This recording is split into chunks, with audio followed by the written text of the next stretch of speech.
भाताजी आले बघू शकता आणि आपले भाऊजी सुद्धा आहे कर जय सेवा पण जय सेवा पण जय सेवा.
नमस्कार मित्रांनो, कसे तुम्ही आपल्या ब्लॉगमध्ये तुमचं हार्दिक स्वागत आहे. आणि आपला दुसरा दिवस म्हणजे गोंडीदेवाचा दुसरा दिवस आहे आणि तुम्हाला मी गोंडीदेव चालू झाले आहे. आणि आम्ही आपल्या गावामध्ये आलो, खेडी गावामध्ये, आणि फुवारा भिसून या ठिकाणी घेऊन जात आहे. तर तुम्हाला मी दाखवतो आणि तुम्ही ब्लॉग एंडिंगपर्यंत मला सबस्क्राईब करा, शेअर करा. आणि तुम्हाला गोंडीदेव आवडत असेल तर आणि कुठून व्हिडिओ बघत असेल तर मला गावाचं कमेंटमध्ये नाव सांगा. मला पण माहीत झालं पाहिजे कुठून माझे व्हिडिओ बघत नाही तिथं. तर तुम्हाला मी दाखवतो गोंडीदेव.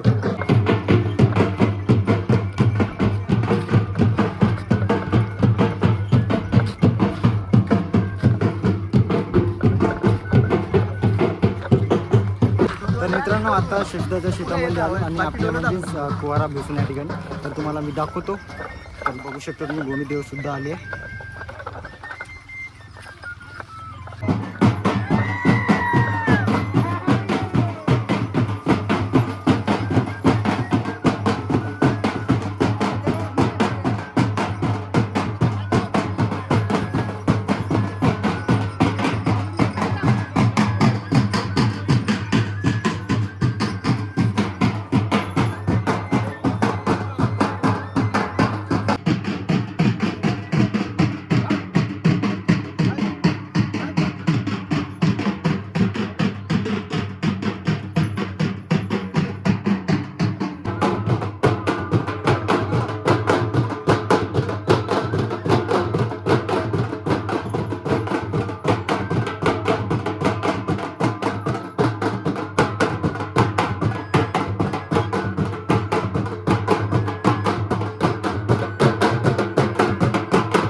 शेतातल्या फुवारा भिजवण्याची पूजा झाली आहे. तर आता आम्ही गावामध्ये चाललो, म्हणजे आपल्या हनुमान मंदिरामध्ये जातो. हनुमान मंदिरामध्ये पूजा वगैरे केल्यावर ते आपल्या घरी आंघोळ वगैरे करत. आणि आमची भावची सुद्धा आली आहे आपल्या देवाला, बघू शकता. जय सेवा जय सेवा. आणि तुम्हाला मी दाखवतो, तुम्ही एन्जॉय करा. आणि माझा आवाज तर येत नाही कारण की ढोल चालू असल्यामुळे माझा आवाज तर येत नाही. पहिलं सॉरी म्हणतो. आणि तुम्हाला मी दाखवतो, तुम्ही एन्जॉय करा आणि सबस्क्राईब करा आणि खूप व्हायरल करा या व्हिडिओ.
हाताची आले बघू शकता. आणि आपले भाऊजी सुद्धा आहे कर जय सेवा पण जय सेवा पण जय सेवा.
तर मित्रांनो आता आपला आजचा जो देव जे आहे समाप्त झाला आहे गोंडदेव. आणि उद्याला नदीवरची अंघोळ असणार आहे. तर आता मी घरी आलो आणि दादाजी बसून आहे, बघू शकता तुम्ही. ब्लॉग कसा वाटला मला कमेंटमध्ये सांगा. आणि ब्लॉग आवडला असेल तर नक्की लाईक करा, सबस्क्राईब करा आणि शेअर करा आणि कमेंट करा की जेणेकरून मला माहीत झालं पाहिजे आपला ब्लॉग कुठून बघतोय. तर तर आता चार्जिंग वगैरे लावतो, कारण की टेम्परेचर एवढं आहे तर चार्जिंग लवकर लवकर उतरत असते मोबाईलची. आणि मोबाईल तर कूलडाऊन म्हणतो तो माझा. आणि टेम्परेचर खूप आहे, 43+ गेलं होतं. आणि तुम्हाला ब्लॉग आवडला असेल नक्की लाईक करा, सबस्क्राईब करा, शेअर करा. आणि असेच माझे ब्लॉग येत राहील. आणि आपले डॉक्युमेंटरी ब्लॉग जे आहे 4 तारखेपर्यंत आपले लगातार म्हणजे रेग्युलर येत राहील, पर डे. तर तुम्ही पाहायला विसरू नका आणि सबस्क्राईब करून ठेवा. आणि पूर्ण गोंदी कल्चर मी दाखवणार आहे आपल्या ब्लॉगच्या माध्यमातून. प्रतीक एरगाडेला सबस्क्राईब करा आणि भेटू आता नेक्स्ट ब्लॉगमध्ये. Bye bye.